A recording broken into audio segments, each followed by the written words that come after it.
বিনা কাৰণত কোনো কাৰোৰ বাবে নাকান্দে। চকুত চকু পানী তেতিয়াইহে আহে যেতিয়া সঁচা প্ৰেম হয়।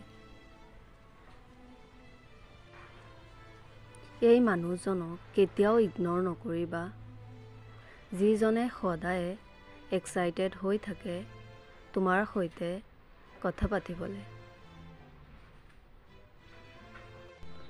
মনটো বহুত হয় তোমাৰ সৈতে কথা পাতিবলৈ, কিন্তু ভাবোঁ যে নিজৰ সুখৰ বাবে তোমাক আমনি কৰাটো ভাল নহ'ব। মাতিবা তোমাৰ বিয়ালে, নিশ্চয় যাম। মই চাব বিচাৰোঁ ভাগ্যৱানজননো দেখাত কেনেকুৱা হয়।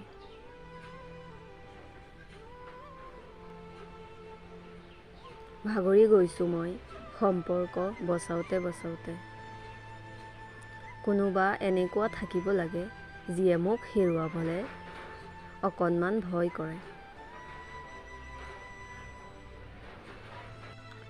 এতিয়া বেয়া নালাগে তুমি ইগনৰ কৰিলেও, তুমি নিজৰ আপোন মানুহবোৰক সুখী ৰাখা। মই অকলেই ঠিক আছোঁ।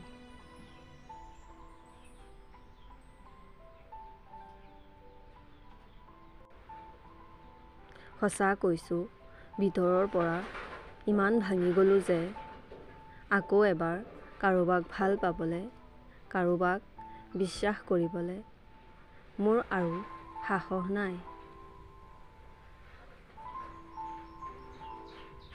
মই ভাবিছিলোঁ সময়ৰ লগত সকলো ঠিক হৈ যাব, কিন্তু সময়ৰ লগত এটা এটাকৈ সকলো শেষ হৈ গ'ল।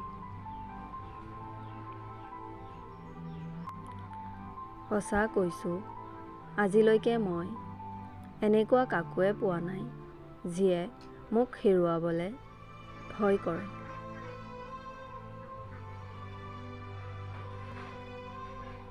আকৌ এবাৰ প্ৰেম কৰাটো বাদেই দিয়া। এতিয়া কাৰোৰে সৈতে কথা পতাৰো মোৰ আৰু ইচ্ছা নাই। Like, subscribe and share.